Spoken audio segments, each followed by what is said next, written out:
సన్నిధిలో ఆత్మతోనూ సత్యముతోనూ ఆరాధన చేద్దాం. ఆయన మాట, ఆయన తోడు, ఆయన చూపు, ఆయన నీడ మన మీదికైనా దిగి వస్తూ ఉన్నాడు. ప్రతి మనుష్యునితో ఆయన దర్శించబోతున్నాడు, బలపరచబోతున్నాడు, ధైర్యపరచబోతున్నాడు, స్వస్థపరచబోతున్నాడు, జీవింపచేయబోతున్నాడు. ఆయన సన్నిధిలో ఉన్న మనమందరము కూడా యేసయ్యా మీరు మాతో మాట్లాడండి ప్రభా అని ఆ ప్రభును స్తుతించుదాం. స్తోత్రం. ఆమేన్.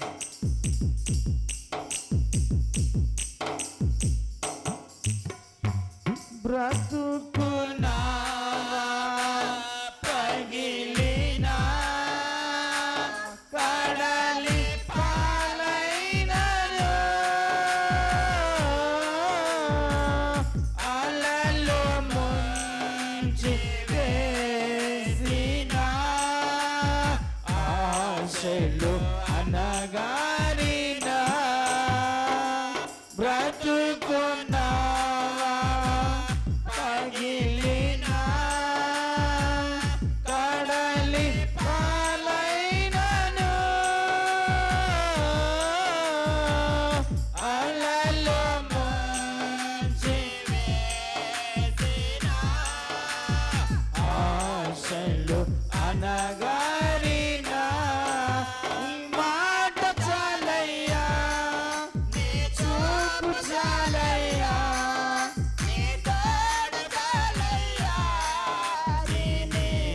అందరం కలిసి పడదాం.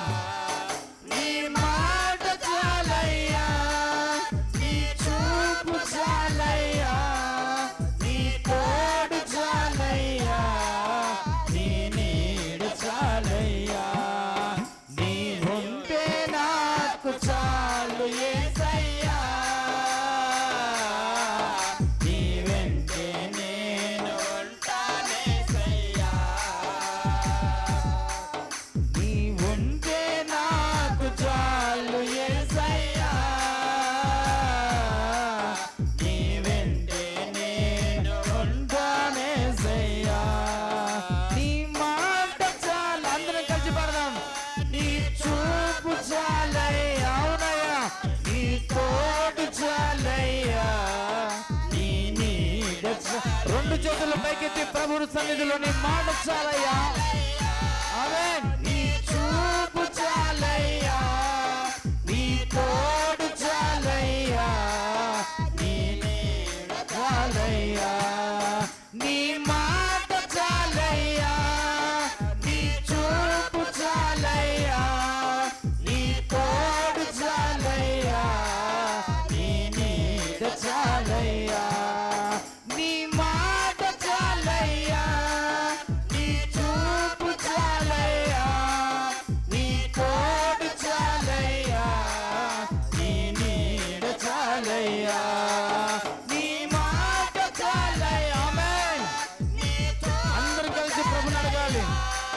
నీ తోడు చాలయ్యా, నీ నీడ చాలయ్యా, నీ ఉంటే నాకు చాలు యేసయ్యా, నీ వెంటే నేను ఉంటానేసయ్యా, నీ ఉంటే నాకు చాలు యేసయ్యా, నీ వెంటే నేను ఉంటానేసయ్యా, నీ ఉంటే నాకు చాలు యేసయ్యా, నీ వెంటే నేను ఉంటానేసయ్యా, నీ వెంటే నేను ఉంటానేసయ్యా, నీ వెంటే నేను ఉంటానేసయ్యా, నీ వెంటే నేను ఉంటానేసయ్యా, నీ వెంటే నేను ఉంటానేసయ్యా, నీ వెంటే నేను ఉంటానేసయ్యా. ఆయన సన్నిధిలోకి నాకు వచ్చిన మనందరము కూడా నీ ఉంటే నాకు చాలు ప్రభా, నీ వెంటే నేను ఉంటాను. ఈ లోకంలో ఏ తోడు ఉన్నా కొంతకాలమే ఉంటుంది. కొంతకాలం తర్వాత భార్య అయినా, భర్త అయినా, పిల్లలైనా, తల్లిదండ్రులైనా విడిచి వెళ్ళిపోతున్నారు. సదాకాలము నా తోడుగా ఉండటానికి దిగి వచ్చిన ప్రభా, నీ తోడు నాకు చాలయ్యా, నీ మాటే నాకు చాలు ప్రభా అని ఆయన సన్నిధిలో హృదయపూర్వకంగా మనపూర్వకంగా సిద్ధపడదాం. దేవుడే మనుషుని దర్శించబోతున్నాడు. ఆయనే మనందరితో మాట్లాడబోతున్నాడు. యేసయ్యా నాతో మాట్లాడు ప్రభా అని అడుగుదాం. ఆయన మాట్లాడబోతున్నాడు. ఆయన దర్శించబోతున్నాడు. ప్రతి మనుషుని బలపరచబోతున్నాడు ఆయన. ప్రభు సన్నిధిలో సిద్ధపడదాం. వాక్యము నిమిత్తమై మనందరం కూడా హృదయపూర్వకంగా మనపూర్వకంగా సిద్ధపడదాం. సంఘ పెద్ద దీవెన ప్రార్థన చేస్తారు. వాక్యము నిమిత్తమై మనందరం కూడా ఏకీభవించుదాం. అందరు కళ్ళు మూసుకున్నట్టే ప్రార్థన చేసుకుందాం. మమ్మల్ని మిక్కిలిగా ప్రేమిస్తున్న మా ప్రియ పరిశుద్ధుడా, నీ పరిశుద్ధమైన పాదములకు స్తుతులు స్తోత్రములు నాయన. గడిచిన కాలమంతా నా తండ్రి, కష్టం వచ్చినా బాధ వచ్చినా నా తండ్రి, నీ కృపచేతను నీ ప్రేమ చేతను ఎంతో కాపాడుతుంది. మీకు వందనాలు నా తండ్రి. చేరి వచ్చిన ప్రతి ఒక్కరిని చింతన మరుగుపరుచుకొని నా తండ్రి వాళ్ళని కాపాడమని అడుగుచూ ప్రార్థన చేస్తున్నాం. ఎన్నిక లేని వారం నా తండ్రి, ఈ ఉదయకాల ఆరాధనలో మమ్మల్ని ఎంతో జ్ఞాపకం చేసుకుంటారు, మీ ఆలయానికి రప్పించుకుంటారు. మీకు వందనాలు నా తండ్రి. నీతిమంతుని జ్ఞాపం చేసుకునుట ఎంతైనా ఆశీర్వాదకరమని నీ వాక్యం సెలవిస్తుంది నా తండ్రి. మేము పాటల చేతను నా తండ్రి నేను గణపరిచి ఉన్నాం తండ్రి. నీకు వందనములు నా తండ్రి. నా తండ్రి ఉదయకాల ఆరాధన అంతటా నీ పరిశుద్ధాత్మను కుమ్మరించండి నా తండ్రి. ఈ ఉదయకాల ఆరాధనలో నా తండ్రి ఏమి విత్తాలని ఆశపడి ఉన్నాడు నా తండ్రి, నీ సేవకుని నా తండ్రి మరుగుపరచుకోమని అడుగుచూ ప్రార్థన చేస్తున్నాం. అయా నా తండ్రి, చెప్పబోయే వాక్యం మా హృదయాల్లో ఫలించి నీరు కట్టి ఫలించలాగా కృపను దయచేయమని కూడా ప్రార్థన చేస్తున్నాం.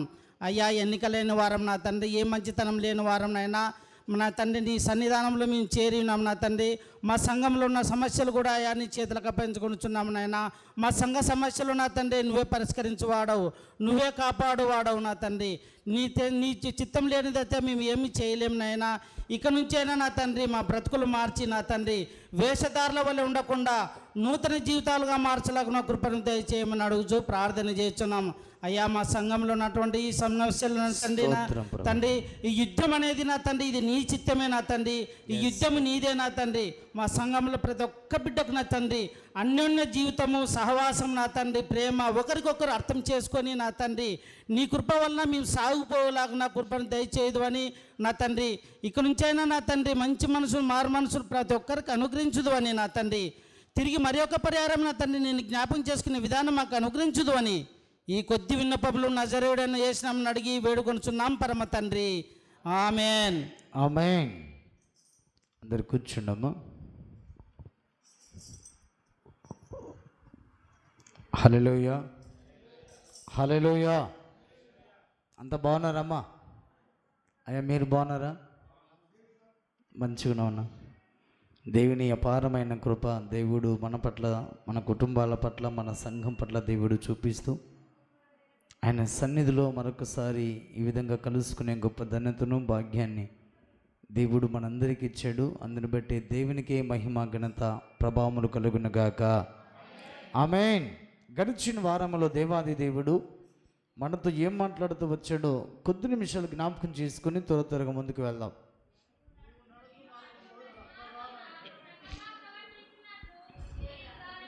ఒక విశ్వాసిగా నువ్వు ఎలా ప్రవర్తించాలి అన్న ఉద్దేశంతో దేవుడు మాట్లాడుతూ వచ్చాడు. ఒక విశ్వాసిగా మనం ఎలా ప్రవర్తించాలి అంటే, దేవుని సన్నిధానంలో దేవుని నమ్మిన తర్వాత, ప్రభుని వెంబడించిన తర్వాత, ప్రభు మార్గంలో నడుస్తున్నటువంటి మనమందరం కూడా ఎలా ప్రవర్తించాలి అంటే, మొట్టమొదటిగా యెహోవా దృష్టికి మనము అనుకూలముగా ప్రవర్తించాలి అన్న ఉద్దేశాన్ని దేవుడు చాలా స్పష్టంగా మాట్లాడుతూ వచ్చాడు. అందుకే మనము ఈ క్రైస్తవ విశ్వాస భక్తి జీవితంలో నడుస్తున్నప్పుడు యెహోవా దృష్టికి మనము అనుకూలముగా ప్రవర్తించకపోతే మన జీవితంలో విశ్వాసిగా బ్రతకడము లేదు అన్న ఉద్దేశాన్ని దేవుడు మాట్లాడుతున్నాడు. ఒక విశ్వాసిగా మనం ప్రవర్తిస్తున్నప్పుడు, ఒక విశ్వాసిగా మనం నడుస్తున్నప్పుడు యెహోవా దృష్టికి మనము అనుకూలముగా ప్రవర్తించాలి. రెండవది ఏం రాసి వచ్చాడు? యెహోవా సన్నిధానములో నిత్యము భయము కలిగి ప్రవర్తించాలి అన్న ఉద్దేశాన్ని దేవుడు మాట్లాడుతూ వచ్చున్నాడు. అనుకూలంగా నడుస్తున్నాము కానీ యెహోవా యందు భయభక్తులు కలిగి జీవించకపోతే, నిత్యము భయము కలిగి బ్రతకకపోతే మనం భక్తి జీవితంలో మనం ఆయనతో పాటు ప్రయాణము చేయలేం.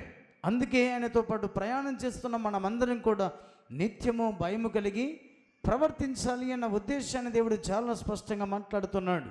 అందుకే మన జీవితంలో మనం ఎలా ప్రవర్తించకూడదంటే శరీరానుసారంగా మనము ప్రవర్తించకూడదు అన్న ఉద్దేశాన్ని గడిచిన వారములో దేవాది దేవుడు మనతో మాట్లాడుతూ వచ్చాడు. అందుకే మనమందరము కూడా శరీరానుసారంగా ప్రవర్తించకుండా నిత్యము భయము కలిగి దేవుని సన్నిధిలో యెహోవాకు అనుకూలముగా ప్రవర్తించి ఎత్తబడే గుంపులో ఉండాలన్న ఉద్దేశాన్ని గడిచిన వారములో మనందరితో దేవుడు మాట్లాడుతూ వచ్చాడు. ఈ వారము దేవుడు ఏం మాట్లాడుతున్నాడో ఆ లేఖన భాగాన్ని చదువుకుందాం. నిర్గమకాండం 16వ అధ్యాయము 4వ వచన భాగాన్ని చదువుకుందాం. యెహోవా మోషేను చూసి, ఇదిగో నేను ఆకాశము నుండి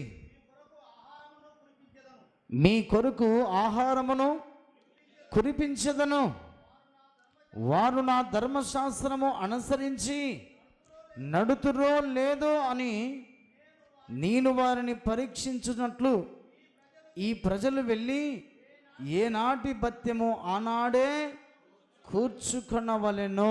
చిన్న ప్రార్థన చేసుకుందాం. తలలు వంచండి, కళ్ళు మూసుకుండి ప్రార్థన చేసుకుందాం. దేవుని యొక్క సన్నిధానములోన మనందరము కూడా హృదయపూర్వకంగా మనపూర్వకంగా దేవుని సన్నిధిలో సిద్ధపడదాం. దయగలిగిన మా ప్రభానికి స్తోత్రాలు. అద్వితీయ సత్యదేవుడమైన మా ప్రభానికి వందనాలు తండ్రి. చదవబడిన లేఖన భాగాన్ని ఆధారము చేసుకొని నీ పునరుద్ధాన దినమున నీ సన్నిధికి వచ్చిన మాతోను, లైవ్ ప్రోగ్రాం ద్వారా వాక్యం వింటున్న ప్రతి ఒక్కరితోనూ మీరే మాట్లాడి ప్రతి జీవితాలను మీ సన్నిధిలో మీ నామ ఘనత కొరకై మార్చుకున్నామని ప్రార్థన చేస్తూ, వినగలిగే చెవులు, గ్రహించగలిగే మనస్సు మాకు ప్రసాదింప చేయమని ముందున్న వాక్య పరిచర్య అంతటిని మీ చేతులకు అప్పగించుకుంటూ యేసు క్రీస్తు దివ్యమైన నామమున ప్రార్థించి వేడుకొనుచున్నాను మా తండ్రి. ఆమేన్. అందరు కూర్చుండమ్మా. మోషే ప్రవక్తతో దేవుడు, మోషే నాయకునితో దేవుడు ఈ విధంగా మాట్లాడుతూ ఉన్నాడు. ఏమంటున్నాడు అక్కడ? ఇదిగో వారు నా ధర్మశాస్త్రము అనుసరించి నడుతురో లేదో అని నేను వారిని పరీక్షించినట్లు ఈ ప్రజలు వెళ్ళి ఈనాటి భత్యము ఆనాడే కూర్చుకొనవలెను అని దేవుడు చాలా స్పష్టంగా అక్కడ మోషే ద్వారా ఇశ్రాయేలుల ప్రజలందరినీ కూడా దేవుడు ఏం చేస్తున్నాడంట? పరీక్షిస్తున్నాడని రాయబడింది. ఇశ్రాయేలుల ప్రజలందరినీ కూడా దేవుడు సమకూర్చి వారు ఆహారం అడుగుతున్నప్పుడు మోషేతో దేవుడు చెప్పినటువంటి మాట, ఇదిగో ఆకాశము నుండి మీ కొరకు నేను ఆహారాన్ని సిద్ధపరుస్తున్నాను, ఆహారాన్ని కురిపిస్తున్నాను, ఆకాశము నుంచి ఆహారాన్ని ప్రజలందరికీ కూడా పంపిస్తున్నాను అని దేవుడు అక్కడ తెలియజేస్తూ, ఇదిగో ఏనాటి ఆహారమో ఆనాడే మీరు సమకూర్చుకోవాలి. మీరు నేడు సమకూర్చుకున్నటువంటి ఆహారము రేపటి వరకు మీ గృహాల్లో పెట్టుకోకూడదు. రేపటి గురించి మీరు చింతించకూడదు. రేపటి గురించి మీరు ఆహారాన్ని ఇండ్లలో దాచిపెట్టుకోకూడదు. అది నేను పరీక్షించబోతున్నాను అని దేవుడు అక్కడ మాట్లాడుతున్నాడు. ఈ పరీక్షలో మీరు పాస్ అయ్యారా, మీరు ముందుకు సాగిపోతారు. ఫెయిల్ అయిపోయారా, నా దృష్టికి మీరు భక్తిహీనతలో పడిపోయిన వారిగా ఉంటారు. ఒక విశ్వాసిగా మనము వాక్యానుసారముగా నడుచుకుందామో లేదో అని దేవుడు కొన్నిసార్లు మనల్ని పరీక్ష పెడతాడు. ఈ విశ్వాసులు అనబడుతున్న వారు ఈ భక్తి జీవితంలో చక్కగా నాతో పాటు ప్రయాణం చేస్తున్నారా లేదా అని దేవుడు కొన్నిసార్లు మనల్ని ఏం చేస్తాడంట? పరీక్ష పెడతాడంట. అందుకే మనం పరీక్షలో పాస్ కావాలంటే ఏం చేయాలి? బాగా అనుసరించాలి వాక్యానుసారంగా. విద్యార్థులైతే బాగా చదువుకోవాలి. విశ్వాసమైతే మనందరం కూడా వాక్యానుసారంగా జీవించాలి. అందుకే దేవుడైన యెహోవా మోషేతో అంటున్న మాట ఏమిటంటే, ఈ ప్రజలు వెళ్ళి ఏనాటి బత్తెమో ఆనాడే కూర్చుకునవలెను అని దేవుడు మాట్లాడుతూ వచ్చాడు. ఇదిగో ఈ ప్రజలందరినీ కూడా నేను పరీక్షించబోతున్నాను మోషే. ప్రజలందరూ కూడా ఏం చేయాలంటే, ఆకాశం నుంచి నేను మన్నాను కురిపించబోతున్నాను, ఆహారాన్ని కురిపించబోతున్నాను. ఏ నాటి బత్తెం ఆనాడే వారు సమకూర్చుకోవాలని దేవుడు ఇశ్రాయేలు ప్రజలందరినీ కూడా పరీక్షించబోతున్నానని దేవుడు మాట్లాడుతూ వస్తే, మోషే ఇశ్రాయేలు ప్రజలందరికీ కూడా తెలియజేశాడు, ఇదిగో మనమందరం కూడా దేవుని మాట ప్రకారంగా లేదా దేవుని వాక్య ప్రకారంగా జీవిస్తున్నామో లేదో అనడానికి దేవుడు మనలందరినీ కూడా పరీక్షించబోతున్నాడు. ఈ పరీక్ష ఏంటంటే, ఏ నాటి ఆహారము ఆనాడే మనము సమకూర్చుకోవాలి అని దేవుడు మాట్లాడుతున్నాడని మోషే ఇశ్రాయేలు ప్రజలందరికీ తెలియజేస్తే, ఇశ్రాయేలు ప్రజలందరూ కూడా మన్నాను సమకూర్చుకుంటూ ఉన్నారు. సమకూర్చుకుంటూ ఉన్నప్పుడు చూడండి, దేవుడు చాలా స్పష్టంగా నీతో నాతో దేవుడు మాట్లాడుతున్న మాటను ఒకసారి జ్ఞాపకం చేసుకుందాం. 18వ వచనం చూడండి. వారు ఓమేరుతో కొలిచినప్పుడు హెచ్చుగా కూర్చుకున్న వారికి ఎక్కువగా మిగలలేదు, తక్కువగా కూర్చుకున్న వారికి తక్కువ కాలేదు. చూడండి, ఎక్కువ కూర్చుకున్న వారికి ఎక్కువ కాలేదు, తక్కువగా కూర్చుకున్న వారికి తక్కువ కాలేదు. మరి దానికి ఎందుకు మనం ఆశపడి ఎక్కువగా కూర్చుకోవటం? ఇప్పుడు రాత్రి సమయం 9 అయింది, భోజనం టైం అయిపోయింది. జాగ్రత్తగా వినండి, భోజనం టైం అయిపోయింది. ఇంట్లో వాళ్ళందరూ భోజనం చేశారు. పెళ్లి దగ్గర లేదా దినకార్యాల దగ్గరలో జ్ఞాపకార్థ కూడిక దగ్గర భోజనం ఎక్కువ వండారు. పాస్టర్ గారు భోజనం తీసుకొస్తామంటే వాళ్ళు తీసుకొచ్చిన తర్వాత ఏం చేస్తాం చెప్పండి? తిన్న తర్వాత నేను ఈ సందర్భం వచ్చింది కాబట్టి మాట్లాడుతున్నాను, జాగ్రత్తగా వినండి. ఇప్పుడు అది ఏం చేయాలి? మనము తీసుకొచ్చిన తర్వాత కూడా రాత్రంతా ఇంట్లో పెట్టిన తర్వాత ఉదయానికల్లా ఏమవుతుంది? అది పాడైపోతుంది. మరి ఎందుకు తీసుకొని రావాలి? అక్కడే ఉంటే ఒక 10 మందికి తింటారు. అందుకే దేవుడు ఏం మాట్లాడుతున్నాడంటే, నేటికి కావలసిన ఆహారము నేనే సమకూర్చుకొనండి అని దేవుడు పరీక్ష నిమిత్తము ఇశ్రాయేలు ప్రజలందరికీ దేవుడు అక్కడ పరిశీలించడానికి ఒక పరీక్ష పెట్టాడు. ఇశ్రాయేలు ప్రజలందరూ కూడా ఏం చేస్తారంటే, ఆ మాట చదవండి, 19వ వచనం. మరియు మోషే దీనిలోని ఏమీ ఉదయం వరకు ఎవరినూ మిగుల్చుకొనకూడదని వారితో చెప్పాను. ఇదిగో రాత్రి దేవుడు మన్నాను కురిపించబోతున్నాడు, ఉదయం వరకు కూడా ఎవరు దాన్ని మీ ఇండ్లలో ఉంచుకోకూడదు అని దేవుడు చెప్పాడు. ఉంచుకుంటే ఏమవుతుంది? అది మన్నా, జాగ్రత్తగా వినండి, మన్నా ఎండ తాకితే ఏమవుతుందంటే అది పాసిపోతుందని రాయబడింది.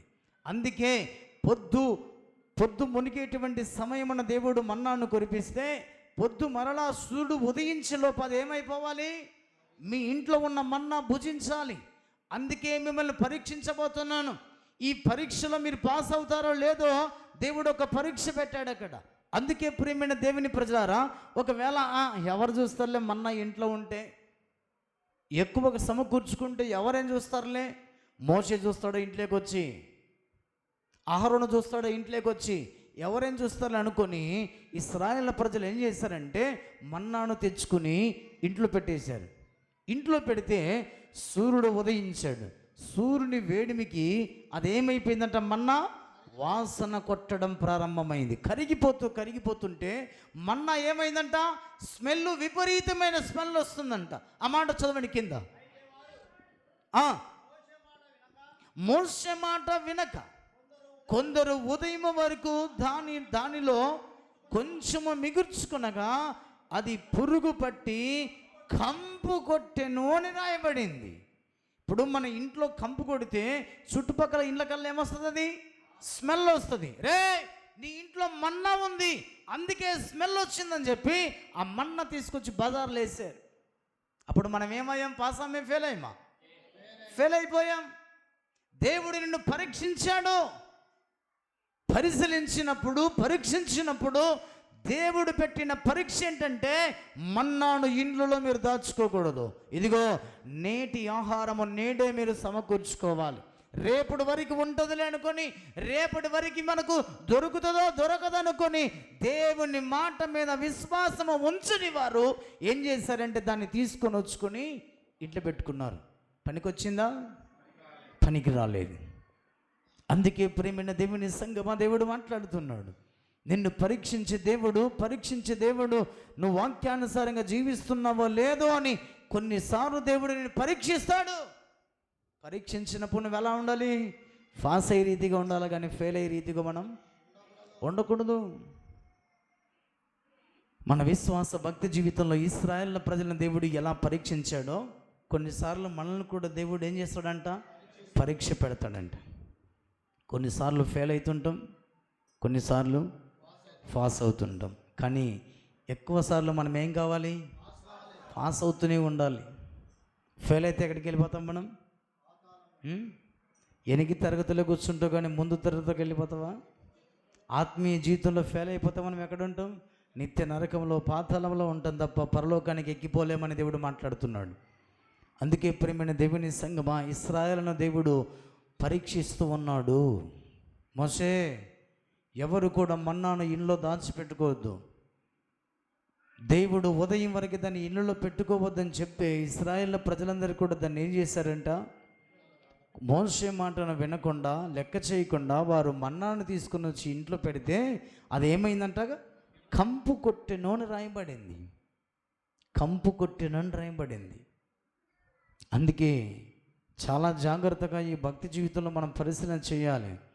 మనం దేవుని మాట ప్రకారంగా పరీక్షలు పాస్ కాకపోతే కంపు పట్టిన మన్నాలాగా మన జీవితాలు పాడైపోతాయన్న ఉద్దేశాన్ని దేవుడు చాలా స్పష్టంగా మాట్లాడుతున్నాడు. పనికి రాకుండా పోతుంది మన్నా. అది ఎప్పటి వరకు పెట్టుకోవాలో అప్పటి వరకు పెట్టుకొని దాన్ని ఏం చేయాలి? మనం వాడుకోవాలి. రేపటి వరకు ఉంటుంది అనుకుంటే ఈరోజు ఎంత రుచికరంగా ఉన్నా తెల్లవారితే భోజనం ఏమైపోతుంది? అది పాడైపోతుంది, పాసిపోతుంది. రాత్రి తిన్నట్లుగా ఉదయం తింటామా? దాన్ని తినలేం. అందుకే దేవుడు పరీక్ష పెడుతున్నాడు కొన్నిసార్లు భక్తి జీవితంలో. ఆ పరీక్షలో పాస్ అయితే అద్భుతంగా జీవితాలు కట్టుబడతాయి అన్న ఉద్దేశాన్ని దేవుడు చాలా సూటిగా ఖండితంగా మనతో మాట్లాడుతున్నాడు. చూడండి, బైబిల్ గ్రంథంలో దేవుడు మాట్లాడుతున్న మాట 26వ కీర్తన.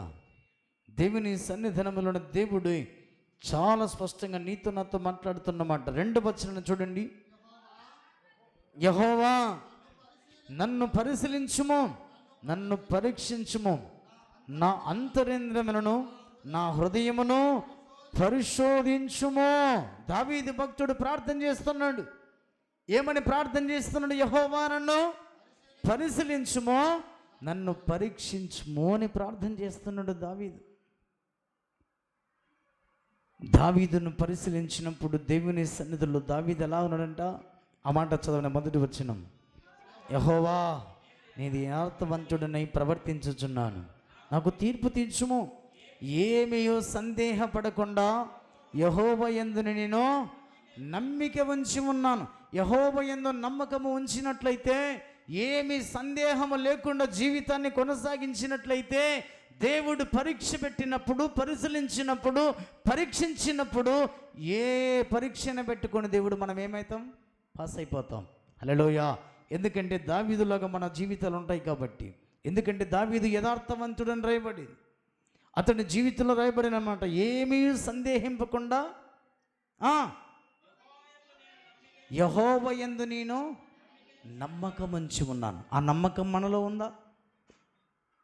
సందేహపడకుండా నమ్మకమైనటువంటి విశ్వాసంతో కొనసాగించుకుంటే దేవుడు ఎప్పుడైనా పరీక్ష పెట్టుకొని, విశ్వాసం ఉన్నవానికి రేపు మన్నా దొరుకుతుందో లేదో అన్న అల్ప విశ్వాసము ఉండదు. ఎందుకంటే దేవుడే చెప్పాడు, నేటి ఆహారము నేడు మాకు దయచేయమని పరలోక ప్రార్థనలు చేసినప్పుడు దేవుడు అనుదినము మనకు ఆహారం ఇచ్చగలిగిన దేవుడని నమ్మకము, విశ్వాసం ఉంచిన వాడు రేపటి గురించి ఆలోచించడు. రేపటి గురించి ఆలోచించి మన్నాను ఇంట్లో తీసుకొచ్చుకొని పెట్టుకోండి. అందుకే దావీదులాగా మన జీవితంలో యథార్థవంతుడమై ప్రవర్తిస్తూ ఏమియో సందేహపడకుండా యెహోవా యందు నమ్మకం ఉంచినట్లయితే నన్ను పరీక్షించు ప్రభాని పరీక్షించడానికి పరిశీలించడానికి దేవుడు సిద్ధంగా ఉన్నప్పుడు ఆ పరీక్షలో పాస్ అయ్యే రీతిగా మనం ఉంటామన్న ఉద్దేశాన్ని దేవుడు చాలా స్పష్టంగా మాట్లాడుతూ ఉన్నాడు. అందుకే దేవుని ప్రజలారా, దేవుడు కొన్నిసార్లు మనల్ని కూడా పరీక్ష పెడతాడు. ఈ పరీక్షలో పాస్ అవుతాడా లేదా అని. దేవుడిచ్చే క్వశ్చన్ మార్కులు ఏంటో తెలుసా? దేవుడు చాలా స్పష్టంగా మాట్లాడుతున్నామంట. చూడండి 7వ అధ్యాయం 7వ వచనం సామెతలు. దేవుడిచ్చినటువంటి క్వశ్చన్ మార్కులను దేవుని సన్నిధిలో మనము పరిశీలించుకోవాలి, పరీక్షించుకోవాలి. ఒకసారి సామెతల గ్రంథము 13వ అధ్యాయం 1వ వచనాన్ని చూడండి. సామెతలు 13వ అధ్యాయము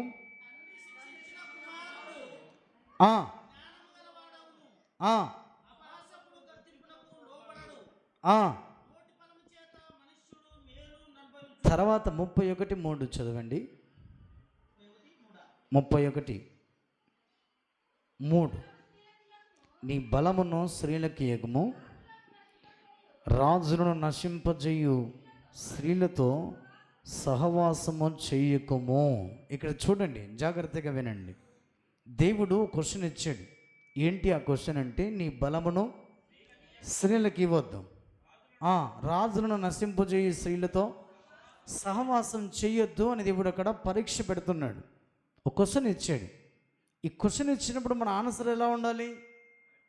ఆ స్త్రీలు ఎలాంటి స్త్రీలో అలాంటి స్త్రీలకు మనం ఏం చేయాలి? దూరంగా ఉండాలి. అంటే వాళ్ళకి బలం ఇవ్వద్దు, వారితో సహవాసము చేయొద్దు అని దేవుడు అక్కడ చాలా స్పష్టంగా మాట్లాడుతున్నాడు. జాగ్రత్తగా వినండి. ఈ క్రైస్తవ విశ్వాస భక్తి జీవితంలో కొన్నిసార్లు దేవుడు మనల్ని పరీక్ష పెడతాడు. ఎలాంటి పరీక్ష పెడతాడంటే, నశింపచేసేటువంటి స్త్రీలను నీ యొద్దకు పంపుతాడు. జాగ్రత్తగా వినండి. నీ బలాన్ని పాడు చేసేటువంటి స్త్రీలను నీ యొద్దకు పంపుతాడు. అప్పుడు మనం ఏం చేయాలి? దేవుని వాక్యం ఏం చెప్తుంది? నీ బలమును స్త్రీలకు ఇవ్వద్దు అని దేవుడు మాట్లాడుతున్నాడు. ఆ బలము నిన్ను తీసివేసే స్త్రీలను ఎద్దుకు వచ్చినప్పుడు, నశింపచేసే స్త్రీలను ఎద్దుకు వచ్చినప్పుడు, స్త్రీలైనా పురుషులను ఎద్దుకు వచ్చినప్పుడు వాటి నుంచి నువ్వేం కావాలి? దూరము కావాలి. ఆ మాట చాలా స్పష్టంగా దేవుడు మాట్లాడుతున్నాడు. 7వ అధ్యాయంలోనికి రండి. 7వ అధ్యాయము 7వ వచనం నుంచి చదవండి. జ్ఞానము లేని వారి మధ్యను యవనుల మధ్యను బుద్ధి లేని పడుచువాడొకడు. ఎవరు కనపడుతున్నాడంట? యవనుల మధ్యను బుద్ధి లేని పడుచువాడొకడు నాకు కనపడుతున్నాడు. 8వ వచనం నుంచి ఒకరు సంధ్యవేళ ప్రొద్దుగురుంకి తర్వాత చిమ్మ చీకటి గల రాత్రి వేళ వాడు జారాశ్రీ సందు దగ్గరనున్న వీధిలో తిరుగుచుండెను, దాని ఇంటి మార్గమున నడుచుచుండెను. అంతటా వేషము వేసుకునేను కపటము గల స్త్రీ ఒకతే వారిని ఎదుర్కొన్న వచ్చెను. 19వ వచనం. పురుషుడు ఇంటలేడు, దూర ప్రయాణం వెళ్ళి ఉన్నాడు. అతడు సొమ్ము సంచి చేత పట్టుకుని పోయిను, పున్నమ నాటి వరకు ఇంటికి తిరిగి రాడు అనెను. అది తన అధికమైన లాలన చేత వారిని లోపరుచుకొనెను, తాను పనికిన ఇచ్చకపు మాటల చేత వారిని ఈడ్చుకొని పోయెను అని రాయబడింది. జాగ్రత్తగా వినండి. దేవుడు మనకు ఒక పరీక్ష పెట్టాడు. ఏంటి ఆ పరీక్ష అంటే, ఇదిగో నశింపచేసేటువంటి వారిని, రాజులను నశింపచేసేటువంటి స్త్రీలకు బలమును వారికి ఇవ్వద్దని దేవుడు చాలా స్పష్టంగా సామెతల గ్రంథం 31వ అధ్యాయం 3వ వచనంలో తెలియజేసిన మాట. ఇక్కడ జ్ఞానవంతుడైనటువంటి యవనుల మధ్య బుద్ధి లేనటువంటి పడుచువాడొకడు కనపడుతూ ఉన్నాడంట. ఆ పడుచువాడు ఎలా ఉన్నాడంటే, జారాశ్రీ ఇంటికి వెళుతున్నాడంట. జారాశ్రీ ఎలా ఉందంట? అక్కడ రాయబడినటువంటి మాట, హలో నా పురుషుడు ఇక్కడ లేడు. ఎక్కడికి వెళ్ళాడంట? డబ్బు సంచి చేత పట్టుకొని దూరదేశానికి వెళ్ళిపోయాడు, అతడు ఇప్పుడే రాడు అని లాలించి పాలించి జారశ్రీ పరాయి వాణ్ణి తన ఇంటికి పిలుచుకుంటుందంట. ప్రేమైన దేవుని సంగమా, దేవుడు మాట్లాడుతున్నమాట. ఈ క్రైస్తవ విశ్వాస భక్తి జీవితంలో కొన్నిసార్లు పురుషుని స్త్రీ విషయంలో దేవుడు పరీక్ష పెడతాడు. కొన్నిసార్లు స్త్రీని పురుషుని విషయంలో పరీక్ష పెడతాడు. ఈ పరీక్షలో మనం ఏం కావాలి? పాస్ అవ్వాలి. ఫెయిల్ అయ్యామనుకోండి, దేవుడు మాట్లాడుతున్నటువంటి మాట దేవుని సన్నిధానములను చాలా స్పష్టంగా దేవుడే తెలియజేసిన మాట. 21వ అధ్యాయం 8వ వచనం చూడండి. ఆ మాట ప్రకటన గ్రంథం 21వ అధ్యాయం 8వ వచనం. అవిశ్వాసులను, అసహ్యులను, నరహంతకులను, వ్యభిచారులను, మాంత్రికులను, అబద్ధికులందరూ అగ్నిగండకములో మండుగుండములో పాలు పొందుదురు. ఇది రెండవ మరణం. దేవుడు పెట్టిన పరీక్షలను పాసు కాలేదనుకో, ఎక్కడికి వెళ్ళిపోతావు? అగ్నిగుండంలోనికి వెళ్ళిపోతావు. పాస్ అయ్యామనుకోండి, ఎక్కడ ఉంటాం? నిత్య రాజ్యములో ప్రవేశించబడతాం. హల్లెలూయా, హల్లెలూయా. అందుకే అక్కడ రాయబడిన మాట, స్త్రీ అంటుందంట, పురుషుడు ఇంట లేడు, దూర ప్రయాణముకు వెళ్ళి ఉన్నాడు, అతడు సొమ్ము సంచి చేత పట్టుకొని పోయాను, పున్నమి నాటి వరకు ఇంటికి తిరిగి రాడు అనెను. అది తన అధికమైన లాలన చేత అతన్ని లోపరుచుకుందంట. ఆ లోపరుచుకున్న ఆ లాలన మాటలకు పడిపోయావా? దిగజారిపోయావా? మన జీవితాలు ఏమైపోతాయి?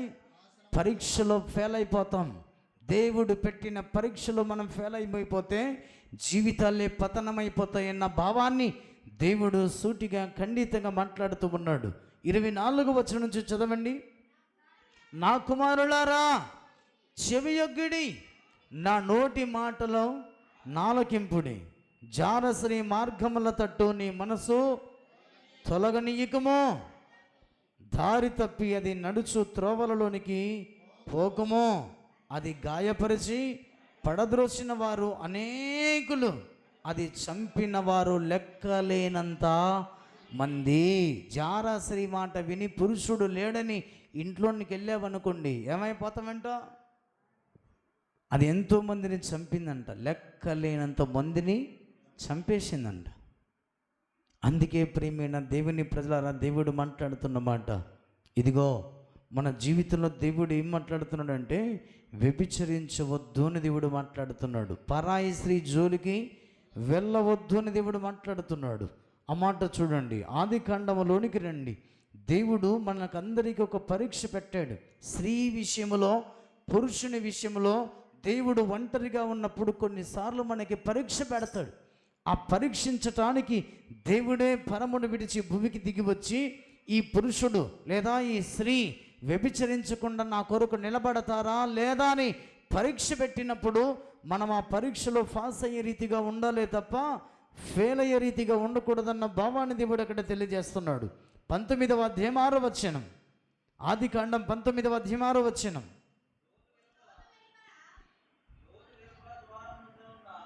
ఆది కాండము 19వ అధ్యాయము 6వ వచనం.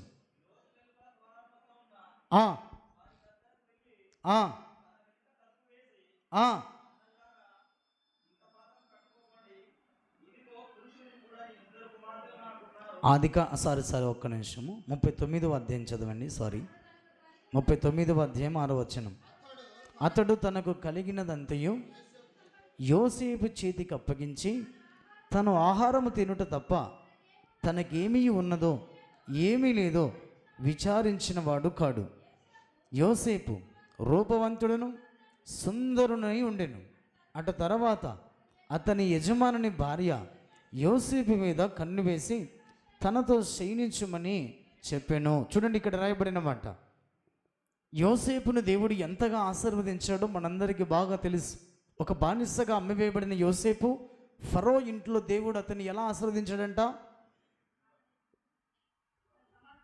అతనికి సమస్తమును అప్పగించాడంట.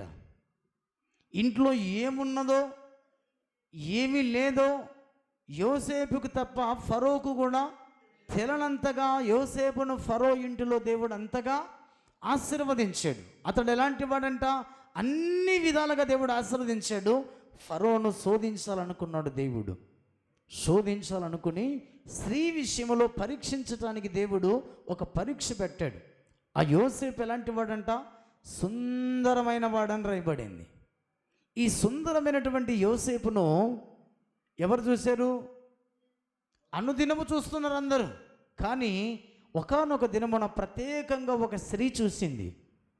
ఆమెనే ఫతీఫర్ భార్య. చూసినప్పుడు అతని మీద ఆమె కన్ను వేసను అని రాయబడింది. చూడండి, కన్ను వేసిన తర్వాత అతనితో ఉండమని ఆమె చాలా రోజుల నుంచి బ్రతిమాలుకుంటుందంట. చదవన మాట కింద. అయితే అతడు ఒప్పక, నా యజమానుడు తనకు కలిగినదంతయు నా చేతికి అప్పగించను కదా, నా వశమున తన ఇంటిలో ఏమి ఉన్నదో అతడు ఎరగడు. ఈ ఇంటిలో నాకంటే పైవాడు ఎవడను లేడు. నీవు అతని భార్యవైనందున నిన్ను తప్ప మరి దేనిని నాకు అప్పగింపలి ఉండలేదు. కాబట్టి నేనిట్లంత ఘోరమైన దుష్కార్యము చేసి దేవునికి విరోధముగా పాపము కట్టుకొందునని తన యజమానుని భార్యతో అనెను. ఎంత అద్భుతంగా పరీక్షలో పాస్ అయ్యాడు చూడండి యోసేపు. ఎవరైనా ఉన్నారా యోసేపు ఫరో భార్య తప్పక్కడ? ఎవరు లేరు, ఇద్దరే ఉన్నారు. కానీ తన జీవితంలో స్త్రీ విషయంలో దేవుడు పరీక్ష పెట్టాడు. పరీక్ష పెట్టినప్పుడు ఆ స్త్రీ ఎంతో అతని పట్ల ఆతృత పడుతున్నది. తన జీవితంలో యోసేపు చేసినటువంటి కార్యం ఏమిటంటే దేవుడు చాలా స్పష్టంగా రాయబడిన మాట, అతడు ఒప్పుకోకపోయేను అని రాయబడింది. అదే అతనికి దేవుని సన్నిధిలో ఆశీర్వదించబడిన విధానమును దేవుడు అక్కడ చాలా స్పష్టంగా తెలియజేస్తూ ఉన్నాడు. అయినప్పటికీ చూడండి, అతడు ఎప్పుడైనా ఒంటరిగా ఉన్నప్పుడు ఆమె కనిపెడుతున్నది. అక్కడ రాయబడిన మాట కింద చదవండి. దినదినము మాట్లాడుచుండెను.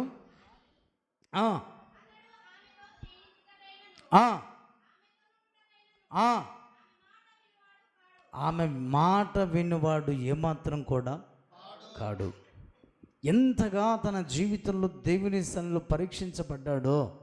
కానీ పరీక్షించబడిన యోసేపు ఆ పరీక్షలో తన జీవితాన్ని నెగ్గినట్లుగా స్త్రీ విషయంలో తన జీవితంలో ఎలాంటి పరీక్షలో పడిపోకుండా పరీక్షింపబడినప్పటికీ కూడా, శోధించబడినప్పటికీ కూడా అతడు ఎంత విజయవంతంగా తన జీవితాన్ని కొనసాగించుకున్నాడో చూడండి. ఒకానొక రోజున ఒంటరిగా ఉన్నాడు. ఆ మాట చదవండి.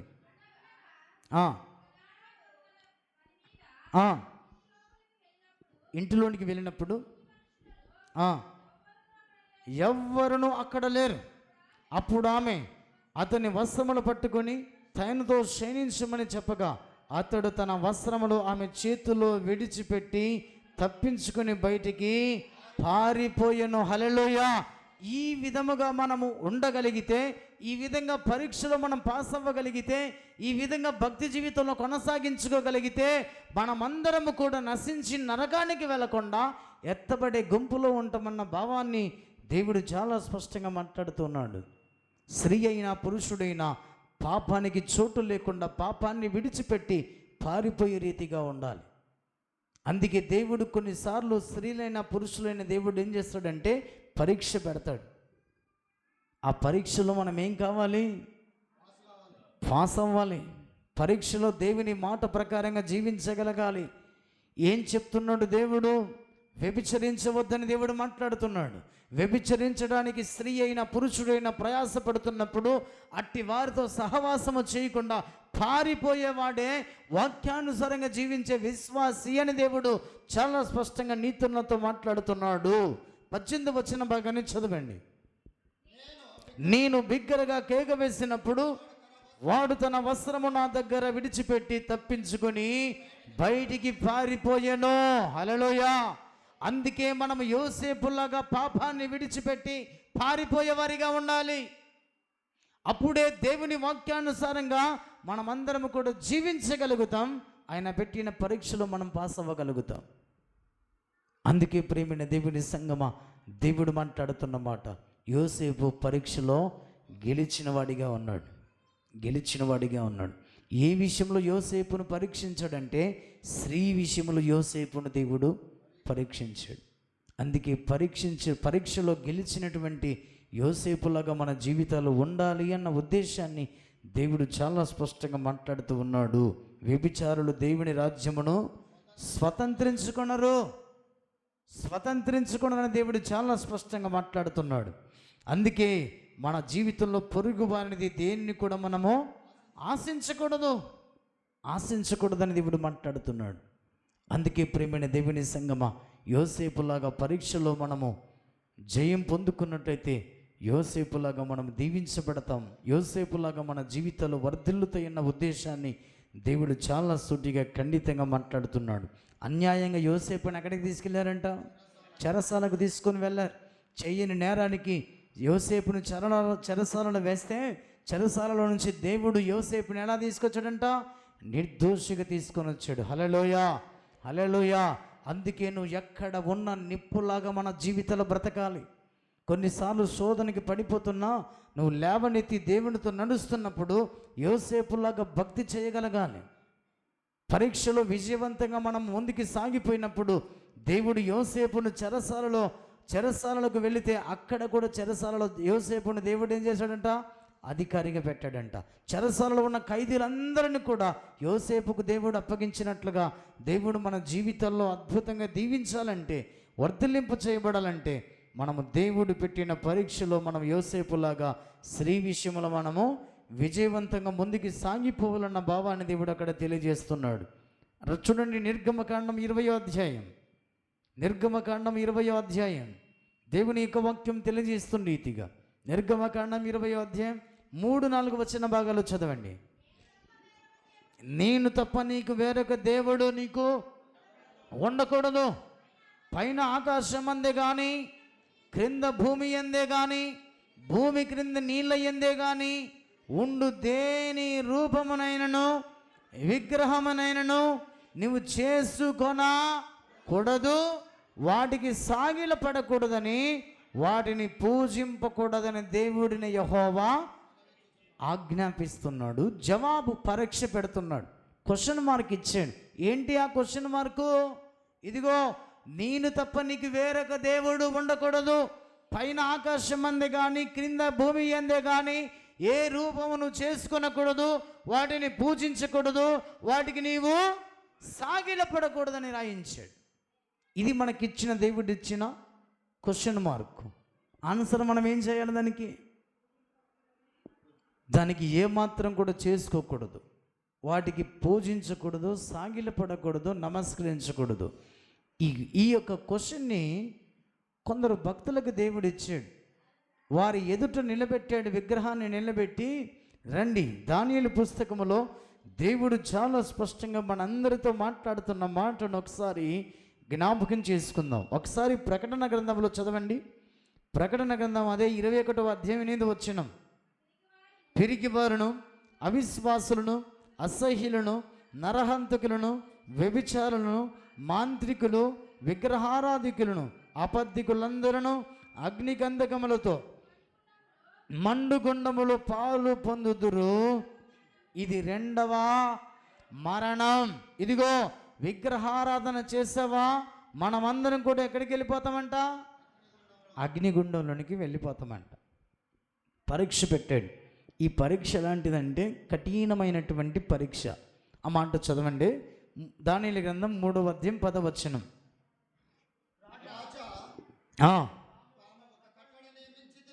నెబుకద్నెజరు అనే రాజుగారి దగ్గరికి వచ్చి, రాజా, తాము ఒక కట్టడ నియమించితిరి.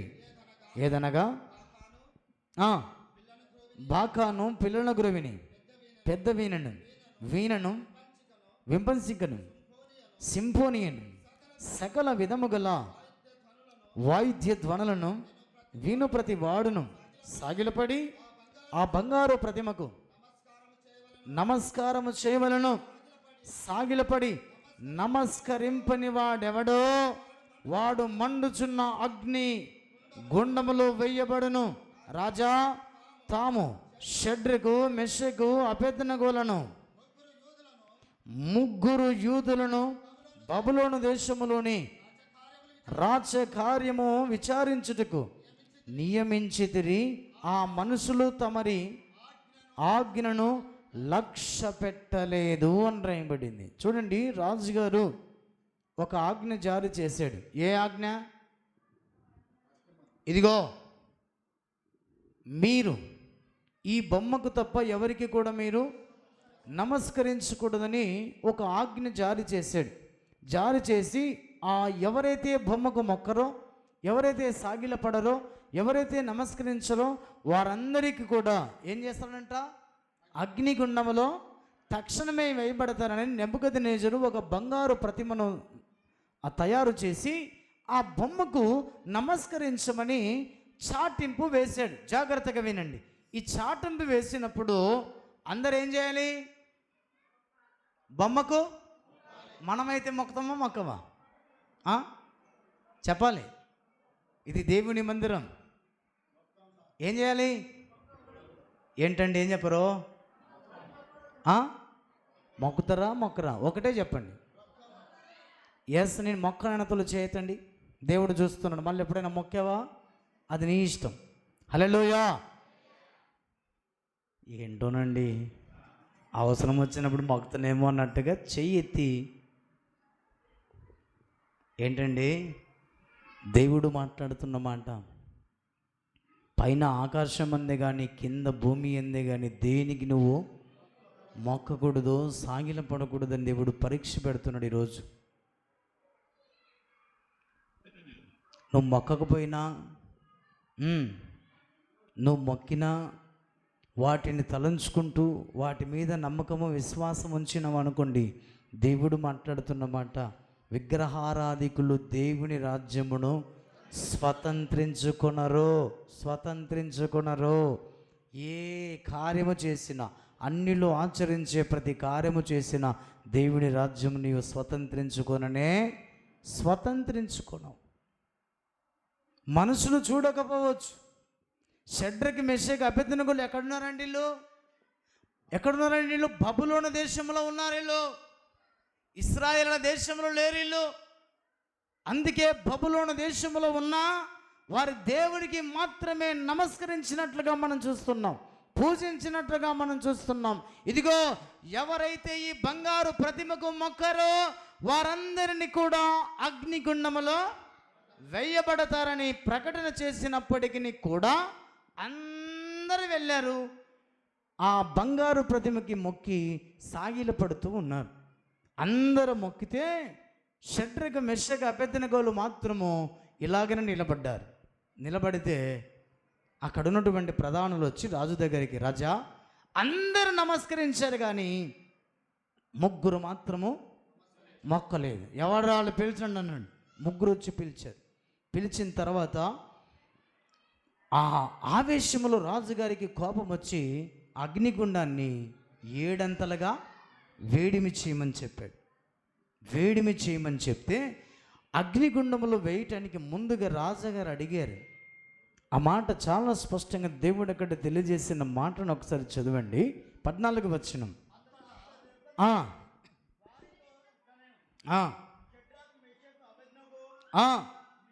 మీరు నా దేవతను పూజించుట లేదనియు, నేను నిలబెట్టించిన బంగారు ప్రతిమకు నమస్కరింపట లేదనియు నాకు వినబడినది. అది నిజమా? బాగాను పిల్లల గురవిని, పెద్ద వీణను సింఫోనియను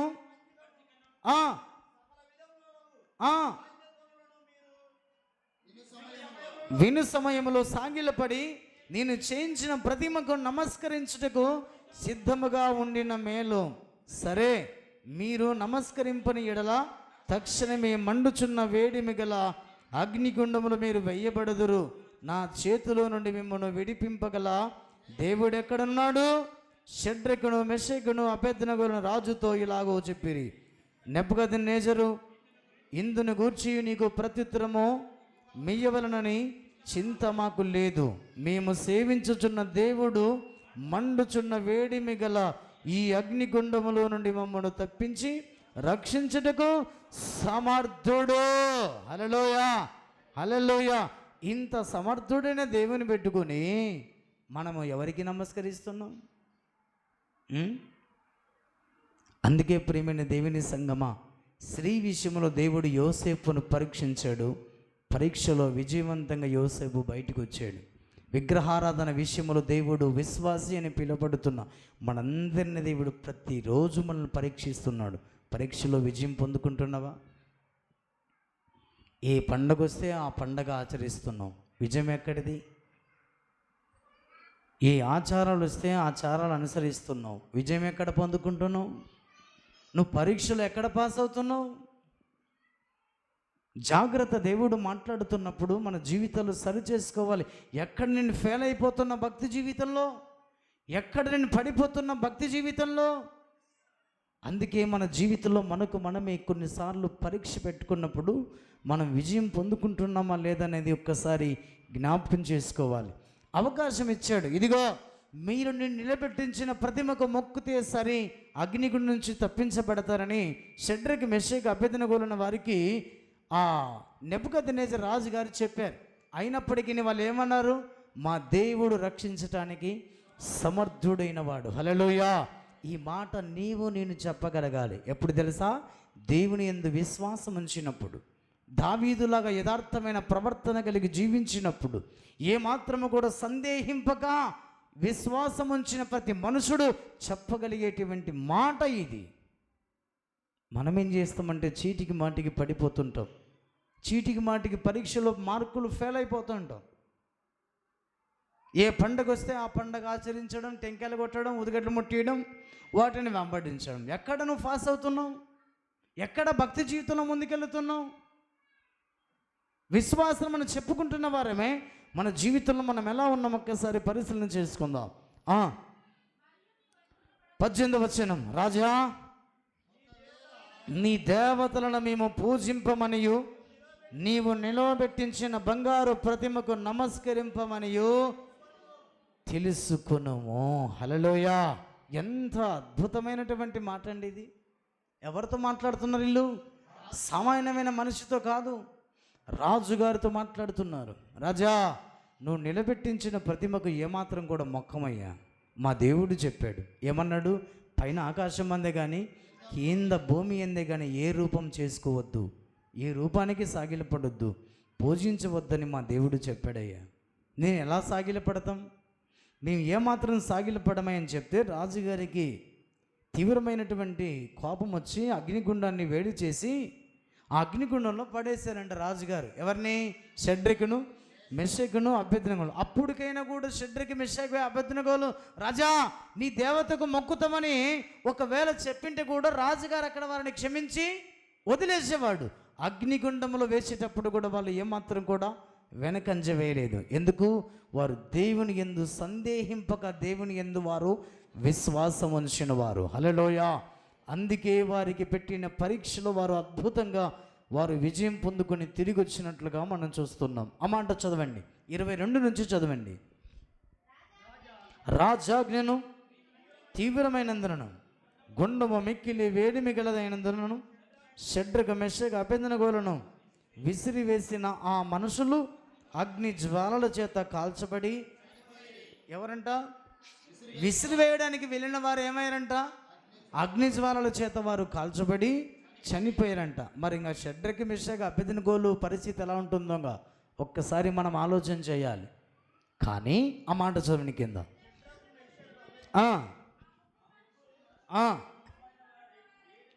బంధింపబడిన వారై వేడిమి కలిగిన మండుచున్న ఆ గుండములో పడగా రాజుకు నెబుకద్నెజరు ఆశ్చర్యపడి తీవ్రంగా లేచి, మేము 3 మనుషులను బంధించి ఈ అగ్నిలో వేసితిమే కదా అని తన మంత్రులను అడిగింది.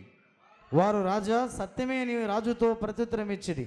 అందుకు రాజు, నేను 4 మనుషులు బంధకములు లేక అగ్నిలో సంచరించుట చూచుచున్నాను, వారికి హాని ఏమీయో కలగలేదు. 4వ వాని రూపము దేవతల రూపమును బోలినదని వారికి ప్రత్యుత్తరమిచ్చెను అని రాయబడింది. ఆ 4వ వాడే నిన్ను నన్ను రక్షించటానికి సమర్థుడైన దేవుడైన యెహోవాయే. హల్లెలూయా, హల్లెలూయా. ఇంత గొప్ప దేవుడిని మనం పెట్టుకుని మనం ఏం చేస్తున్నామండి? మనము విగ్రహారాధన విషయంలో మనము దేవునికి పరీక్షలు పాస్ అవ్వలేకపోతున్నాం. ఒక్కసారి జ్ఞాపకం చేసుకుందాం. ఈ దానియేలు గ్రంథం 3వ అధ్యాయము 4వ అధ్యాయంలో మనం చదువుతేనండి ఒక అద్భుతమైనటువంటి మార్పు మనలో కలగాలి. కానీ మనం ఏం చేస్తామంటే వినుట మట్టుకు విందుము కానీ ఏమాత్రం కూడా గ్రహించలేకపోతున్నాం. అందుకే ఒక్కసారి జ్ఞాపకం చేసుకుందాం, జ్ఞాపకం చేసుకోవాలి. మనం విగ్రహారాధన చేయటం లేదండి, పూజలు చేయటం లేదంటే జాగ్రత్తగా వినండి, దేవుడు మాట్లాడుతున్నమాట.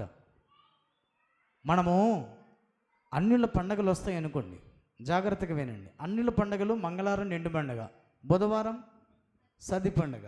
సద్ది పండుగ రోజు మనం ఏం చేస్తాం చెప్పండి? మాంసం కోస్తాం. మనం మామూలుగా మాంసం ఎప్పుడు కోస్తాం?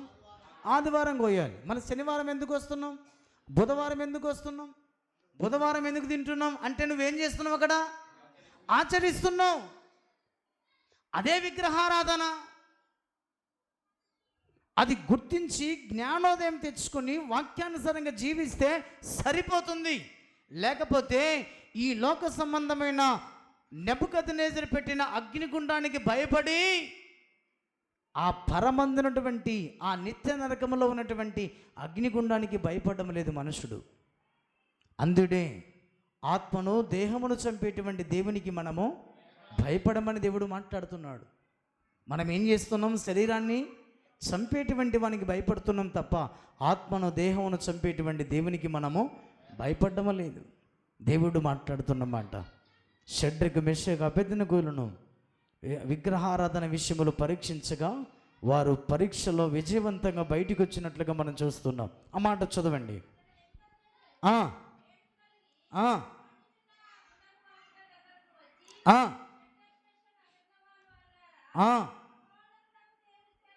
సేవకులారా బయటికి వచ్చి నా యొద్దకు రండి అని పిలవగా షడ్రకు మెషకు అబేద్నెగోలను అగ్నిగుండంలో నుండి బయటికి వచ్చేది. అధిపతులను, సేనాధిపతులను, సంస్థానాధిపతులు, రాజు యొక్క ప్రధానమంత్రులను కూడి వచ్చి ఆ మనసులను పరీక్షించి వారి శరీరములకు అగ్ని ఏ హాని చేయకున్నటయు, వారి తల వెంట్రుకలో ఒక్కటైనను కాలిపోకున్నటయు, వారి వస్త్రములు చెడిపోకున్నటయు, అగ్ని వాసనైనను వారికి తగలకున్నటయు. నెబుకద్నెజరు షడ్రకు మెషకు అబేద్నెగోలను వీరి దేవుడు. ప్రైజ్ ది లార్డ్, హల్లెలూయా. విగ్రహారాధన విషయంలో షడ్రకు మెషకు అబేద్నెగోలు వలె మనము విజయవంతంగా బయటికి రావాలి. అప్పుడు దేవుడు ఏం చెప్తున్నాడు? రాజుగారే చెప్పారు ఏమని? నేను నిలబెట్టించిన బంగారు ప్రతిమకు మొక్కని వాడు అగ్నిగుండములో వేయబడతాడు. ఇప్పుడు ఏమంటున్నాడు? షడ్రకు మెషకు అబేద్నెగోలను దేవుడే పూజార్హుడు, ఆ దేవునికి మొక్కని వాడు అగ్నిగుండంలో వేయబడతాడని ప్రకటన చేశాడు. పతనమైపోతాడని ప్రకటన చేశాడు. అందుకే ప్రేమైన దేవుని సంగమా, స్త్రీ విషయంలో నిన్ను దేవుడు పరీక్షించినప్పుడు ఆ పరీక్షలో విజయవంతంగా బయటికి రావాలి.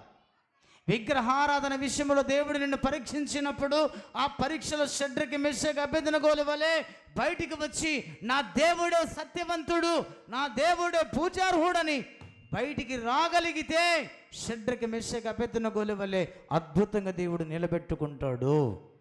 అందుకే ప్రేమైన దేవుని సంగమా, చీటికి మాటికి విగ్రహారాధన విషయంలో పడిపోవద్దు. ఎందుకు పడిపోతున్నావు? అవేమోనని చేస్తాయనే. రాజుగారి సైతము మన నమ్మిన దేవుడు పూజార్హుడని ప్రకటించారండి. మన జీవితంలో మనం ఇంకా పడిపోతూనే ఉన్నాము. అందుకే జాగ్రత్త, జాగ్రత్త అనే దేవుడు హెచ్చరిక చేస్తున్నాడు. అందుకే ప్రేమైన దేవుని సంగమా, చూడండి ఆ మాట 106వ కీర్తన 36వ వచన భాగాన్ని చూడండి. దేవుని సన్నిధిలో దేవుడు చాలా సూటిగా ఖండితంగా దేవుడు నీతో నాతో మాట్లాడుతున్నటువంటి మాటను ఒకసారి జ్ఞాపకం చేసుకుందాం. వారి విగ్రహములకు పూజ చేసిరి, అవి వారికి ఉరియాయను అని రాయబడింది. వారి విగ్రహములకు పూజ చేశారు కాబట్టి అవి వారికి ఉరియాయను. మనం అందరం పూజ చేస్తున్నామంటే మనం ఏం తెచ్చుకుంటున్నాం? ఉరి తెచ్చుకుంటున్నాం, ప్రాణాపాయం తెచ్చుకుంటున్నాం. అందుకే వారు దేవుడైన యెహోవాను పూజించినందువలన విసిరివేయటానికి వెళ్ళిన వారు అగ్ని జ్వాలల చేత వారు కాల్చబడి చనిపోయారు. దేవుని ఆరాధించినటువంటి షడ్రకు మెషకు అబేద్నెగోలు అగ్నిగుండములో కూడా హ్యాపీగా సంతోషంగా వారు ఉండగలిగారు. అందుకే పరీక్ష పెట్టినప్పుడు దేవుడు ఆ పరీక్షలో ముందుకి సాగిపోయేటువంటి భక్తి చేయమన్న భావాన్ని దేవుడు నీతో నాతో దేవుడు చాలా స్పష్టంగా మాట్లాడుతున్నాడు. చివరిగా ఒక వచనాన్ని చూద్దాం. మెసేజ్ చాలా పెద్దది. దేవుని సన్నిధిలో ఒక్కసారి మనము క్లుప్తంగా పరిశీలన చేసుకుందాం. మత్తయి సువార్తలోనికి రండి. దేవుడు చాలా సూటిగా మాట్లాడుతున్నటువంటి మాటలను ఒకసారి జ్ఞాపకం చేసుకుందాం. మత్తయి సువార్త 14వ అధ్యాయం. మత్తయి సువార్త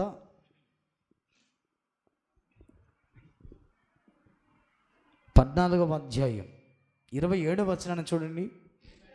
వెంటనే యేసు ధైర్యము తెచ్చుకున్నడి, నేనే భయపడకూడని వారితో చెప్పగా, పేతురు, ప్రభువా నీవే అయితే నీళ్ళ మీద నడిచి నీ యొద్దకు వచ్చుటకు నాకు సెలవిమ్మని ఆయనతో అనెను. ఆయన రమ్మనగానే పేతురు దోణి దిగి యేసునొద్దకు వెళ్ళుటకు నీళ్ళ మీద నడిచెను అని రాయబడింది. జాగ్రత్తగా వినండి. పేతురు ఆ దోణిలో 12 మంది శిష్యులు ప్రయాణం చేస్తున్నప్పుడు మధ్యరాత్రి వేళ యేసు ప్రభు వారి నీళ్ళ మీద నడుస్తూ శిష్యుల దగ్గరికి వస్తున్నాడు. అప్పుడు వాళ్ళందరూ కూడా చూసి భూతమని భయపడిపోయారు. యేసు ప్రభు అన్నాడు, నేనే మీరు ధైర్యం తెచ్చుకొని భయపడకుడి అన్నాడు. ప్రభా నిజంగా నువ్వే అయితే నువ్వెలాగ నీళ్ళ మీద నడుస్తున్నావో నేను కూడా నీళ్ళ మీద నడుస్తాను అన్నాడు. సరే నడుమని చెప్పగానే పేతురు యేసు ప్రభు దగ్గరికి నీళ్ళ మీద నడుస్తూ ఉన్నాడు. జాగ్రత్తగా వినండి. కొన్నిసార్లు విశ్వాస విషయంలో కూడా దేవుడు మనల్ని పరీక్షిస్తాడు. విశ్వాసముతో ఉన్నంత వరకు పేతురు గారు నీళ్ళ మీద యేసు ప్రభు దగ్గరికి నడుస్తూ వెళ్ళాడు.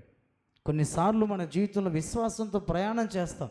ఎంత విశ్వాసం అంటే పేతురు నీళ్ళ మీద నడిచినటువంటి విశ్వాసంలాగా మన విశ్వాసం కూడా ఎంతో చక్కగా ప్రయాణం చేస్తాం.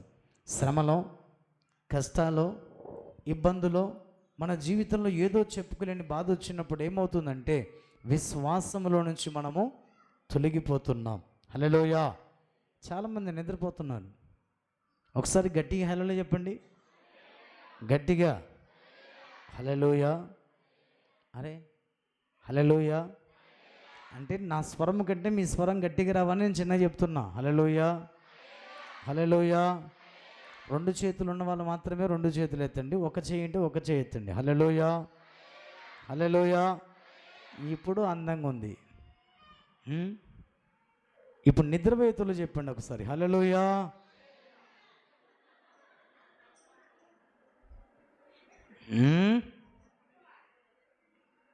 ఏంటండి బాబు, మంచిది. పేతురు గారిని పరీక్షించాడు. ఇదిగో నీళ్ళ మీద నడిచి రావచ్చు నీవు అన్నాడు. విశ్వాసం ఉంది, నడుస్తున్నాడు. కానీ గాలి వైపు చూశాడంట. మాట చదవండి 30వ వచనం. గాలిని చూసి భయపడి ఎందుకు నడిచినటువంటి పేతురు సడన్గా మునిగిపోతున్నాడు. విశ్వాస విషయంలో దేవుడు పరీక్షించినప్పుడు విశ్వాసము ఉన్నంత వరకు నీళ్ళ మీద నడుస్తూ వెళ్ళిపోయాడు. అయ్యో గాలి వచ్చింది, ఈ గాలి నన్ను ఏం చేస్తుందని చెప్పి గాలి వైపు చూసి భయపడ్డాడంట. విశ్వాసము లేనివాడే లోకాన్ని చూసి భయపడతాడు. విశ్వాసము లేనివాడే విగ్రహాన్ని చూసి భయపడతాడు. అది నన్ను ఏం చేస్తుందో అని, ఆచరించకపోతే ఏం చేస్తుందని, పండగ చేయకపోతే ఏం చేస్తుందని, టెంకాయ కొట్టకపోతే ఏం చేస్తుందని భయపడిపోతాడంట. అందుకే విశ్వాస విషయమును పరీక్షించినప్పుడు విశ్వాసము లేనివాడు విగ్రహారాధన చేస్తాడండి. విశ్వాసము లేనివాడు స్త్రీ వ్యామోహంలో పడిపోతాడు. పరీక్షలో మనము విజయవంతంగా బయటికి రావాలంటే దావీదులాగా మనము ప్రార్థన చేయగలగాలి. యెహోవా నన్ను పరీక్షించు, నన్ను పరిశోధించుమని దావీదులాగా మనము ప్రార్థన చేయాలి. ఎందుకు దావీదు అంతగా ప్రార్థన చేస్తున్నాడంటే అతడు ఏమాత్రమో సందేహింపక దేవుడైన యెహోవా యందు అతడు నమ్మకం ఉంచి ఉన్నాడు, విశ్వాసం ఉంచి ఉన్నాడు. అట్టి విశ్వాసం నీలో నాలో ఉండగలిగితే నీళ్ళేంటండి అగ్నిగుండంలో బయలుదేరుతాం. విశ్వాసము లేక మనము చూసి వాటిని భయపడి వాటిని ఆచరించకపోతే ఏమవుతుందో అని చెప్పి, వాటిని చూడకపోతే ఏమవుతుందో చెప్పి మన జీవితంలో విశ్వాసం విషయంలో పడిపోతున్నాం. అందుకే ప్రియమైన దేవుని సంఘమా, దేవుడు మాట్లాడుతున్నమాట. ఇశ్రాయేలుల ప్రజలందరినీ కూడా దేవుడు పరీక్షించటానికి ఆయన మోషేకు ఆజ్ఞాపించి ఉన్నాడు. మోషే, నేటి ఆహారము నేడే సమకూర్చుకోవాలి. ఉదయం వరకు ఎవరి గుహాలలో అది మన్నా ఉంటుందో అది పాడైపోతుంది.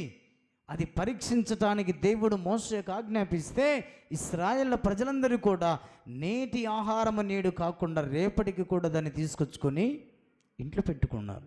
అంటే దేవుని యందు వారికి విశ్వాసము లేకయే దేవుడు పెట్టిన పరీక్షలు వారు ఫెయిల్ అయిపోయారు. ఇక్కడ పేతురు కూడా ఏమయ్యాడంటే, నువ్వు నీళ్ళ మీద నడుస్తున్నానని నాతో పాటు వస్తానంటున్నావు కదా పేతురు, నడుమన్నాడు. అందుకే ఆ మాట, ఒక అద్భుతమైన మాట రాయబడింది మార్కు సువార్త 9వ అధ్యాయం. మార్కు సువార్త 9వ అధ్యాయంలో దేవుడు ఒక అద్భుతమైన మాట రాస్తున్నాడు. 23వ వచనం, అందుకు యేసు, నమ్ముటలని వలనైతే నమ్మువానికి సమస్తము సాధ్యమే. నమ్మువానికి సమస్తము సాధ్యమే. నమ్మాడు పేతురు. కానీ కొంతకాలం వెళ్ళగానే గాలి వచ్చింది. నమ్మకం ఏమైపోయింది? అపనమ్మకముగా మార్చబడింది. అందుకే పేతురు మునిగిపోసాగాడు అని రాయబడింది. అందుకే ప్రేమైన దేవుని సంగమా, మనమందరం విశ్వాసులమే, విశ్వాసంలో ప్రయాణం చేస్తున్న వారమే. కానీ అల్ప విశ్వాసాలుగా మార్చబడితే విశ్వాస విషయంలో మనము ఫెయిల్ అయిపోతామన్న భావాన్ని దేవుడు చాలా స్పష్టంగా నీతున్నతో మాట్లాడుతున్నాడు. అందుకే దేవుని సంగమా, దేవుని యొక్క వాక్యం తెలియజేస్తున్న రీతిగా మనమందరము కూడా పేతురులాగా మనము గాలిని చూసి భయపడక దేవుని చూసి విశ్వాసముతో ముందుకు నడిచిపోయినట్లయితే మనమందరము కూడా పాస్ అయి నిత్య రాజ్యములో ఎత్తబడేటువంటి గుంపులో మనం ఉంటామన్న భావాన్ని దేవుడు నీతో నాతో సూటిగా ఖండితంగా మాట్లాడుతూ ఉన్నాడు. అందుకే దేవుడు ప్రతి మనిషిని కూడా పరీక్షిస్తున్నాడు. ఏ ఏ విషయాలు దేవుడు పరీక్షిస్తున్నాడంటే, విగ్రహారాధన విషయంలో పరీక్షిస్తున్నాడు, స్త్రీ విషయంలో పరీక్షిస్తున్నాడు, విశ్వాస విషయంలో దేవుడు పరీక్షిస్తున్నాడు.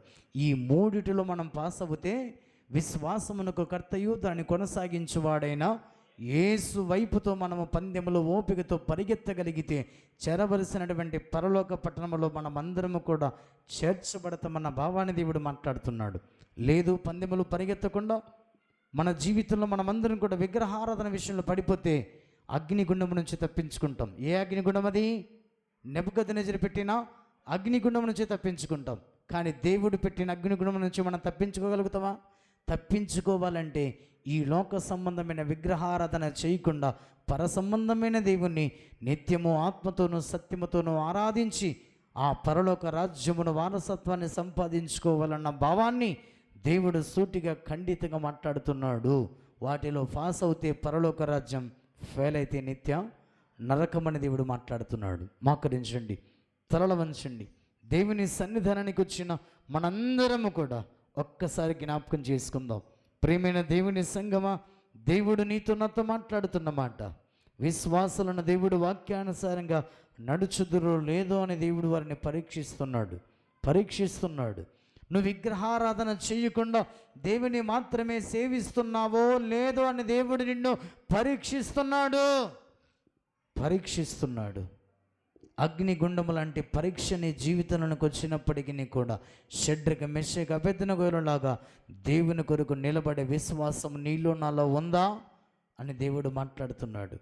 నా దేవునికి తప్ప నేను దేనికి మొక్కనని షడ్రక మెషక అబేద్నెగోలు తెగించేసి చెప్పినట్టు రీతిగా మన జీవితంలో విశ్వాసాన్ని కనపరుచుకోవాలి.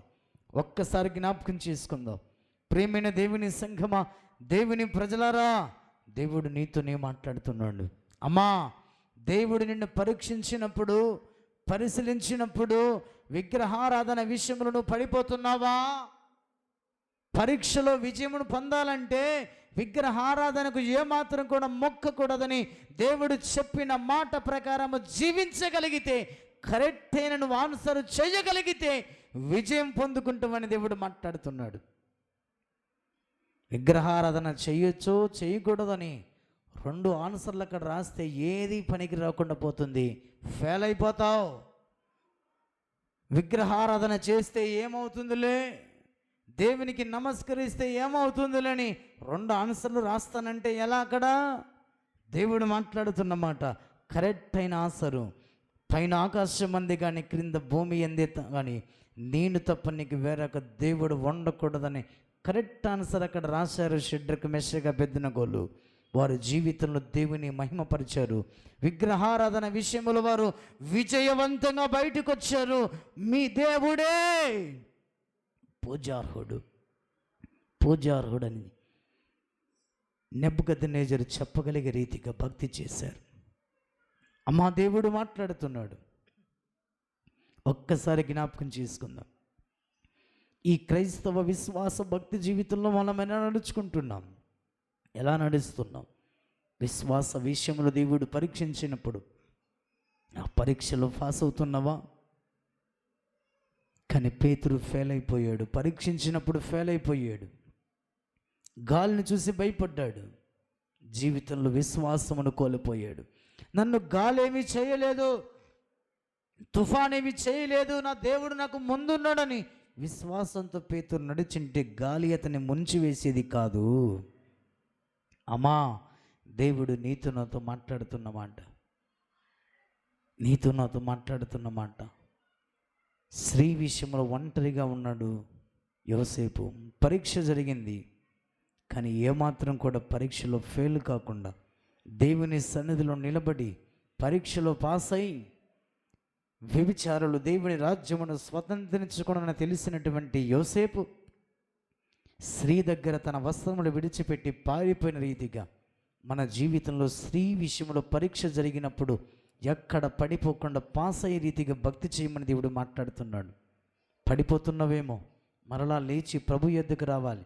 ప్రభా నేను పడిపోతున్నాను, లేవనెత్తు ప్రభా అని దేవుని యొద్దకు వచ్చి యోసేపులాగా నిలబడితే ఎత్తబడే గుంపులో మనం ఉంటాం. పడిపోయినట్లయితే నిత్య నరకము, నిత్య వేదన, నిత్యము అగ్నిగుండంలో కాలుతవన్న భావాన్ని దేవుడు సూటిగా ఖండితంగా మాట్లాడుతున్నాడు. అది రెండవ మరణమని కూడా దేవుడు మాట్లాడుతున్నాడు. అట్టి మరణము నుంచి తప్పించబడటానికి దేవుడు నీకు పరీక్ష పెడుతున్నాడు. ఆ పరీక్షలో పాస్ అవ్వటానికి సిద్ధపడు. ప్రార్థన చేసుకుందాం. విత్తబడిన వాక్యం ప్రతి హృదయంలో నీరు కట్టి ఫలింపబడే రీతిగా ఈ సమయం మనందరం కూడా ప్రార్థన చేసుకుందాం. మనందరం కూడా ప్రార్థన చేసుకుందాం. ఈ సమయమున విత్తబడిన వాక్యం ప్రతి హృదయంలో నీరు కట్టి ఫలింపబడి వాక్యానుసారంగా జీవించే రీతిగా మనమందరం కూడా, పెద్దలు సామ్యూల్ రాజు గారు ప్రార్థన చేస్తారు, మనందరం కూడా ఏకీభవించుదాం.